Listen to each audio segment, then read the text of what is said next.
တန်ဖိုးရှိသောနေ့လေးဖြစ်ပါစေကုသိုလ်ဥစ္စာကြံခံသာ၍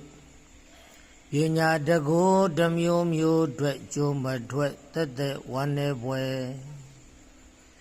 တနေ့ကုံဆုံးသွားသည့်အချိန်ကမှာကုသိုလ်လည်းမရဥစ္စာလည်းမရပညာလည်းမရကျမ်းမာရေးအတွက်လည်းမရတကောဩဇာကြီးမားကြောင်းလည်းမရဘာတစ်ခုမှမရသောနေ့သည်ဝမ်းနည်းပွဲကောင်းသောနေ့ဖြစ်ပါတယ်ကုသိုလ်ဥစ္စာကြံခံသာ၍ပညာတတ်ကိုတစ်မျိုးမျိုးအတွက်အကျိုးထွက်သက်သက်ဝမ်းမြောက်ပွဲတနေ့ကုံဆုံးသွားသည့်အချိန်ကမှာ